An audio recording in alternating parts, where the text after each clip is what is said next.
What's up, everyone? Thomas here with ForReel, and I am in Seattle with my good friend, the wonderful Taylor Baker, as we wrap up the Seattle International Film Festival. It is great to be at a film festival in person again. The last time we did this in person was the Vancouver Film Festival, and so yeah, now we get to do it kind of at our home base and here in Seattle. Yes. So yeah, how'd you feel about the festival? It's been a long 10 days now. 10 days, yes. I've only seen 32 feature films. I was definitely aiming for more, and I know that that's more than you saw. But it is like triple what I saw. I did not see that many. I think I saw a lot of the ones that I wanted to, but I did appreciate the online format, which allowed me to get some in while I wasn't in Yes. Seattle proper. The hybrid mode is very helpful. Yes, we greatly appreciate the virtual version of the festival, because even while I'm here in town, we could still hang out at your place and keep watching films that aren't programmed for that night. So, with us having covered like Sundance and South by and TIFF, there are a bunch of films that we've seen, and so when those are playing, it's been nice to be able to go online and Absolutely. and watch new things that we haven't Unfortunately, seen. there's just not more days to watch all these things I You haven't know, seen. you remember the time when Siff was 3 weeks long? I think it was 5. It was I like think it used 3 be to 5, 4, like 3 to 4 end of weeks. April through the end of May. It was a long one, and just Yeah. think about doing this for that long. That'd be great. Look, I am okay with that. If we want to get back to the 3.5, 4 week programming, let's make Seattle Film Festival the biggest film festival in the world again. The longest film festival of in North America, I think it is. So yeah. Let's get back to that title. But as it is this year, 10 days here in Seattle, the festival had dozens of world premieres, hundreds of films in total, including short films, and then 2 secret films, one of which we saw last week, and another one we're going to see tomorrow, and cannot discuss. So the Secret Fest Fingers crossed. I know, right?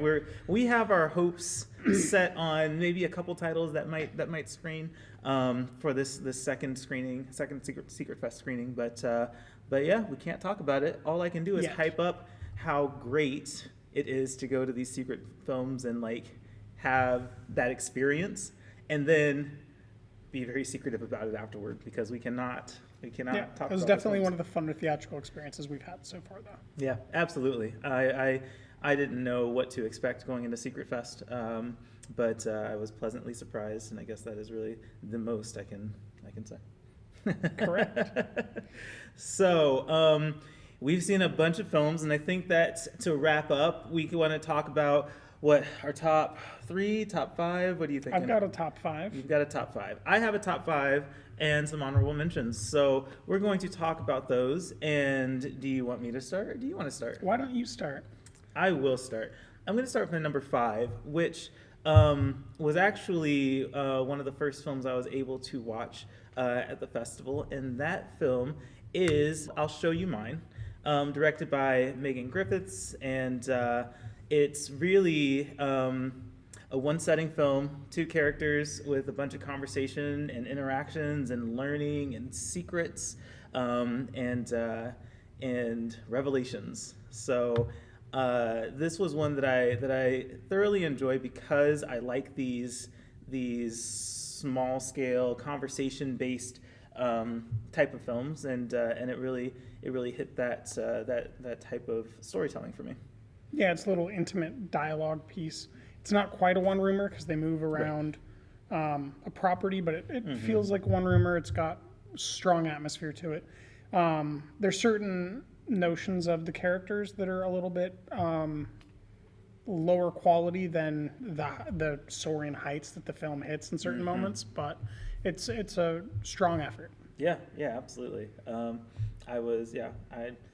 I'm happy to recommend that one. I think it was a good one, and this was the world premiere. Was it? Okay. Yeah. So yeah, that's the one I have to talk about. Starting from the bottom to the top, if that's what we're doing, Yes. I will talk about Sweetheart Deal from Gabriel Miller and Eliza Levine. I don't know the details because I didn't see it in person. I did the virtual screening. But as far as how they shot this film, but this film was documented over a period of time in the 2010s, mostly on Aurora Avenue here in Seattle, and it slowly unmasks what is a serial rapist who pretends to be caring for sex workers working on and around Aurora Avenue. And it also gives a very interesting and meaningful glimpse into the lives of these women and as they try to navigate in and out of sex work and in and out of drug use and try to get to see their children or rehabilitate relationships with their parents. It's a very moving documentary, and I was very surprised by its quality and slow-burning, well-paced, well-edited nature. What is your next title? You know, the next title that I'm going to talk about was actually a last-minute decision for me to see. It was not quite on my radar until about mid this week, and then I kind of pulled the trigger and said I'm going to go see that in theaters. Drug you along with me, and this is the film DOULA. It's a comedy by Cheryl Nichols, who we got to hear talk at the Q&A afterward about the film. With the writer. Another world premiere. I'm really getting my world premieres in here. But I liked this film because of its balance between comedy, but also what's the right term? Like realistic perspective of this relationship that is barely holding together between these two characters and the conflicts that they have. I think that it kind of breaks from the traditional I did love you and now I don't love you, and has more context to what these characters are feeling together. And then of course there's this doula that is also a kind of a part of the dynamic of how they're all interacting with each other, and it's hilarious. I did a lot of laughing, and he did do a lot of laughing. I'll second that. If you go to a comedy with me, just be ready for some belly laughs. I do that. So yeah, what did you think about it? I did not like it as much as you. I do respect the tonality that was able to be achieved. There are some really fun character arcs and character payoffs. I don't think that it all came together for me the same way that it did for you. But the lead female character is really the primary shining light when it's not the doula character. Yeah, I think definitely strong performances on their part, and the guy that plays her boyfriend. I think between the three, right? He was very good at being a douche. Yeah, yes, which is kind of part of why their dynamic isn't working. So it works out. So all right, you're number 4. My number 4 is Fernando Leon de Arona's The Good Boss. This is a film that I was anticipating and recommended before we attended Siff, and it's a film that I love on the other side of Siff. It's, I think, his third collaboration with Javier Bardem, and it's a 2-hour moral tale that is like a dark joke where everything goes over the head of the main character, even though the main character is in charge of everything and never loses his power. Just an example, his oldest employee, his name is Fortuna, which translates to fortune or luck. And the film opens with this character, whose name is Fortuna, knocking on his door and asking him to please bail his youngest son out of jail because in the opening moments of the film, he's seen beating a man nearly to death. Oh, boy. And so it goes on with its subtle metaphors like that, but it ends with Fortuna in frame. And there's a deep moral reconciliation that should be occurring, that is occurring in the viewer. And instead, Javier Bardem asks, is that level? As he's hanging an award. So it's a really fun movie. One of the best times I had at the festival by far. So I would definitely recommend that when it comes out. Yes, I unfortunately may not get around to that one this festival, but strong recommendations from you are usually things I like to check out at some point. So my number 3 is one that we saw today, and that is which one? That's right.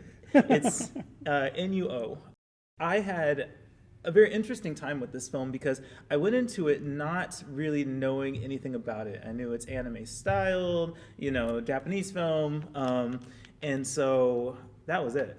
I was not quite prepared for the concert that we were then treated to for an hour for an after hour. the 30-minute exposition. It was so there's a portion of exposition that then leads into music that then leads into full-on like rock show, and that kind of perpetuates throughout the rest of the film, leading up to a rock pop finale. As we were talking about, it's kind of a glam rock anime really, but the animation style, that's why I like the Night of Short Walk On Girl, because it's not really anime conventionally. It's kind of this cartoonish, like it's kind of almost France European influenced, like very rounded character shapes and rounded like feet instead of the traditional like angles that you're going to see in anime. Right. Yeah. And yeah, I had a good time, first of all, trying to figure it out. And then once I figured it out, I had a good time just experiencing it. It's just such a big rock concert. And it does so much referencing to pop and rock icons. We talked about Queen, the references to Queen. Michael Jackson, big references there as well. And so it pulls from pop culture to kind of influence the kind of performance that these characters put on. So yeah, I had a good time with it. It's an interesting film. It's not what I wanted, but it's worth engaging with. Yes. Your number 3? My number 3 is Peter Strickland's FLUX GOURMET. This is a absurdist art installation criticism of everything that's heady about music and art and cuisine and just anything that's kind of insufferable. It's all coalesced, and there's just the most dense amount of flatulence jokes and flatulence that I've seen in a film in years, and definitely this year. Strickland continues to really control the soundscape to give his films this texturous quality that he pairs with images that are really close to whatever the surface is. So he's able to conjure something like you actually feeling or tasting what we're looking at. And if I was to explain the majority of what the film is about, it's about a group of cuisine musicians. What a mashup. Why don't you try to figure out what that even means? This is so interesting because I've told you before, when I saw In Fabric, I guess the last time we were at Siff, it doesn't, like, the descriptions of the films don't appeal to me, right? Like, that does not sound like a movie I really care to see. But I do know that with In Fabric, as you know, as I've said before, it's one that really grew on me. I left the theater not really knowing how to feel, but as time went on, I thought more and more about it, and I'm like, actually, I enjoyed that very oddball experience of a film. In fact, actually, I saw it with Michael, right? Yeah, so, I enjoyed that, and I just did not think that I would.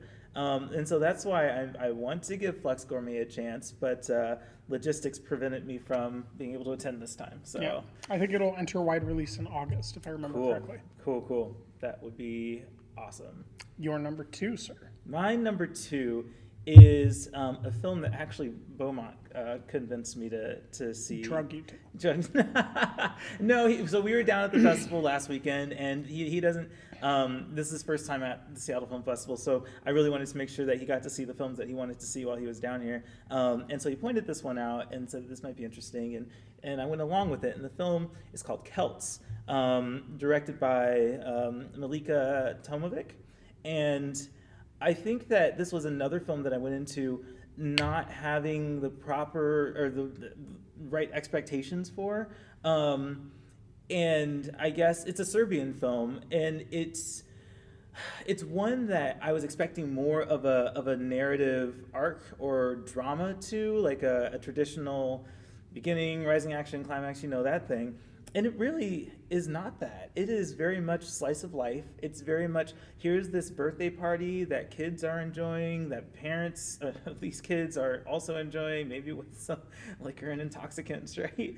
And it's really just like this eye on this thing happening at this house, right? Slice of life. It's very, very much slice of life, and it just bounces from one set of characters to another set of characters. Everybody kind of has their own drama, and they're exploring it, and we're exploring these characters and like piecing together everything. It's a wild ride, but if you go into it knowing that it's slice of life, you can just have a really great time, just like experiencing it and just taking in this really wild atmosphere that's happening.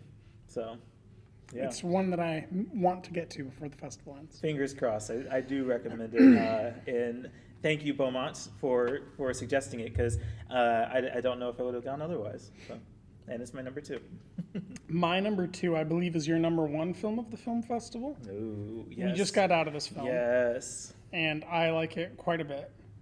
It's directed by Dean Fleischer Camp. I believe it's his directorial debut. Mm-hmm. And that's Marcel, the Shell with Shoes On. Mm-hmm. And this is a stop-motion animation film that is really built on the voice of Jenny Slate, who does a terrific job voicing Marcel, this shell that is inexplicably just a shell. I assumed it was a snail inside of a shell going in, Nope, just a shell. but it's just a shell. So there's some magical realism. You know, don't really get hung up on how exactly they're using these implements because they don't have hands. Right. But it's a very sweet, positive, philosophical, but simplistic, in not in a reductive way, but in a sincere way of being lighthearted in the face of travesty. And I mean, the entire theater was laughing together and at a crucial moment sobbing. Oh yes, there was sobbing. Bring tissues. If you know that you sob in films, bring some tissues. Yes. How about you? Well, Why don't you talk this about is it in as well? fact my number 1 film of the festival. It just had all of the good vibes that that I could want out of a feel-good film. You know, kind of an emotional roller coaster with all the comedy that happens, and then of course the tragedy that ends up happening, and trying to overcome that grief and the challenges of dealing with change, right? It's interesting because I'm very interested in this being released mainstream, because it's a kid's film, right? Except I enjoyed it so much.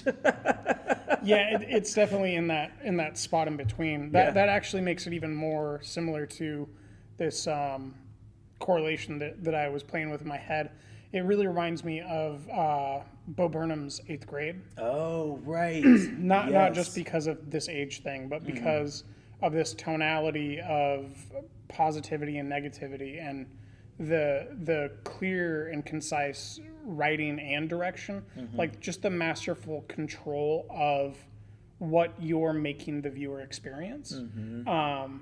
It's really remarkable just how controlled it is for a first-time filmmaker, especially doing the stop-motion animation, which is difficult. But then it also is in that weird place in between where this is a children's film, but it hits hard with a certain demographic, at least of adults. Yeah, absolutely. I mean, I was very much entertained by this. I didn't feel like I was being talked down to, or like this, or it's a kid's film, but the content is still very relatable for adults, and it doesn't feel like it's a kid's film. It doesn't feel like it, right? Like I felt like this is something I could take my husband to when it comes out, and I probably will, because I really liked this film. It's got great zingers. But also I guess another thing that I didn't realize about this film is that it's, what would you call it, POV? Because the whole thing is shot is from the perspective of the camera. It's like watching The Office. Exactly. There's an embedded documentary. It's like a documentary, team. right? And I'm a big fan of those found footage, those screen lifes, the POV movies, just because there's a limitation there. And I mean, it plays with that limitation a little bit. Like there's shot, reverse shot, like that happens. But you always feel like it's a documentary. And I really, really like, when I realized that that's not just the intro, that's actually this whole movie is pretty much a faux documentary. I I just loved it even more from a stylistic perspective. So. And it really loves 60 Minutes. Yes. Leslie Stahl. Oh man! Now I want to go start like binge watching 60 Minutes because anything that happens in this film, I just fall in love with. Right? I want to show what she's on now.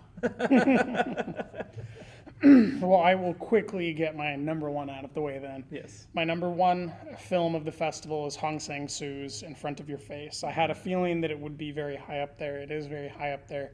It's a quick trip with a sister who left for America and goes back to Korea to visit her sister who she'd left there and to connect with the director who was interested in working with her. And it all just takes place over an afternoon, and it's quiet moments, it's conversational, it's sweet, sincere, it's also like got the worst of humanity in it. Near the end, there's a scene where she wakes up the following day and she has a voicemail to listen to from a man who had made big promises while he was drinking, and her reaction of hysterical laughter is just one of the most memorable things in cinema I've seen this year. But it's got all Hong Sang-soo's patented zoom-ins, zoom-outs, hold, pans, let people walk into frame and out of frame. Just as much interest in what's in front and behind the frame as the subjects of it. It's a tremendous film. Awesome. I was unfortunately not able to get to that one. But your number one recommendation of the festival, your number one favorite film of the festival, that is a big thing to take into account. So the next time I get a chance, I'll have to check it out. It's 80, 90 minutes. Oh, wonderful. We all know how much I appreciate those 80. Now the bad news is there's probably like 3 more Hong Sang-soos coming out this year. So Benjamin. then you had a few titles you wanted to... Yes. A few honorable mentions before we wrap up. So one film that stood out to me and that I had to watch because of its setting is the film, I have to get this right, Midday Black, Midnight Blue. Which I'm going to call them, let them know you got it right. I got it right. Look, here's documented evidence. You will understand what's happening here when you watch my interview with these directors. This film stood out to me because it is shot on Whidbey Island, like where I hail from. I was born and raised in Oak Harbor. And so when I see that there's a movie filmed on Whidbey Island, I'm like, oh, well, I've got to watch that. And it's so cool. It is just so cool to see, the Eby's Landing and the Olympic Mountains across the Puget Sound and the Blue Fox Drive-In Theater show up in this film. So all these very familiar things to me because I grew up there in this film that I actually really, really enjoyed. I watched it twice. Just to like make sure I had a good understanding of like how this main character named Ian, who's played by Chris Stack, how he's perceiving reality, right? It's one of those films, I don't want to directly compare it to Linoleum, but I did bring up this idea of like mixing up memories, which Linoleum, a Siff selection as well, we saw at South by, that one deals more with like dementia and the character there mixing up memories because of dementia. In this movie, Midday Black, Midnight Blue, this main character is altering memories because of grief. And because of trauma from that grief. And so it was just very interesting to experience what that looked like through this lens and through their storytelling on Whidbey Island. So. And Merritt Weaver's very good. Merritt Weaver is good. I did very much like her in this film. And it's not even like it's the Merritt Weaver show. Like, it's not like they were forcing her part in this film. She's just a very natural supporting character. And there's so many times in this movie where she doesn't even have to say anything, and it's very powerful, like her own Yes, screen. her looks. Yes. And she is framed in a few moments really well. from the side so that you can just look at how she's going through. Yes. Like a thought process. Yes, I think that was my favorite thing about that. There's a moment in the film in particular that I think of. It's a big moment for the main character where that's exactly what happens. It's just kind of this almost profile view of her, reverse shot, and she's not saying anything, but you can see her like processing how to communicate this very important message to the main character, and it's stunning. Like when you don't even have to say anything, it's just that look that you're giving from this angle. Fantastic. So I will give a quick recommendation. I normally don't recommend short films. Okay. But there's a short film that's actually really good, and I grew up with the filmmaker and the star. Oh, very cool. In Stanwood, and that's called The Ref from Peter Edlund. It's a 12-minute short film about a basketball referee refereeing I think it was a second grade basketball game, and everything just kind of devolves into a mess. It's a really interesting execution of tonal shifts, and then it lets the lead kind of have a big brash moment into a breakdown back into like control. There's just some interesting character work going on. And out of the 29 short films I watched, it's number 2. Nice. So little shout out for that one. Very cool. I'm gonna have to check it out. I have one more honorable mention. This is a film that we saw at during South by, and it is a film that we talked about at that festival as well. But wanted to give a quick shout out to I Love My Dad. Had 2 screenings. It was actually, I think, a late addition to the festival, and I'm really happy that they got it because that actually brought director James Morosini here to Seattle, who I got to speak with while he was here. So I have that interview to publish as well. And I just wanted to give it a shout out because, of course, it was a audience award winner at South by, which is awesome. And I'm really just appreciating these sophomore writer, director, actors putting out these films. Of course, the other one being, the one we never talk about. We're not going to go see tomorrow. And totally not. We're going to the screening of Cha Cha Real Smooth tomorrow. No, we will. I will be at. I was debating on if I was able to make an in-person screening work, and you know what? I am going to make an in-person screening work for that. You mean you're going to move the rest of your life around? I literally shuffled my weekend to go to Secret Fest tomorrow, and while I'm down here, you know what? Why not catch Cha Cha? Yeah, got a Cha Cha. Why not catch that? So anyway, I'm really appreciating the writer, director, actors in their sophomore films this year, and it was really awesome to talk with James. That was a really good interview as well, and I encourage you to check that out, that interview out, and check out the movie. It actually got distribution by Magnolia. So, oh, fantastic. Yeah, by Magnolia. So that'll be, I think he said it'll be in theaters in August. Cool.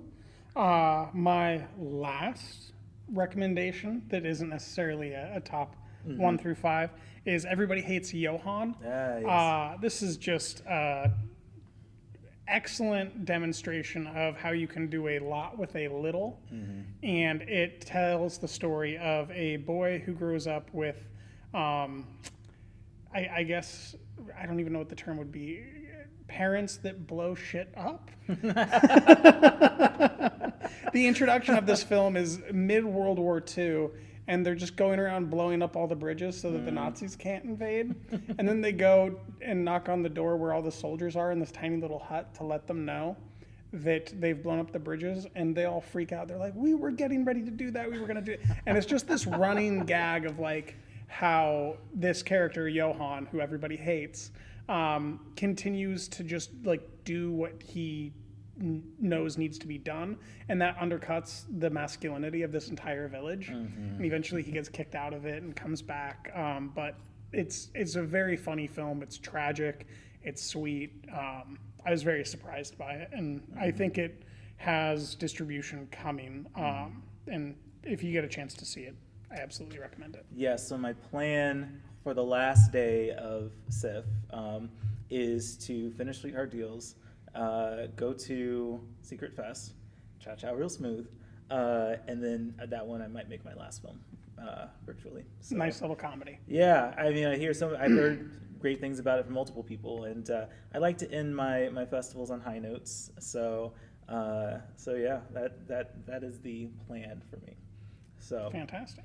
yeah, I don't know. Any last thoughts that you want to get out there about Siff and your Siff I can't experience? believe it's over. I know, It just it started. goes by so quickly. It goes by so quickly. Although I feel like I always say that, but like this really feels like I didn't have the time to do what I wanted to Right. do. Yes, And then I look at Letterboxd and it's like, I guess I did a lot. well, it's great because I'm hopping right out of this into covering hot dogs, and so nonstop.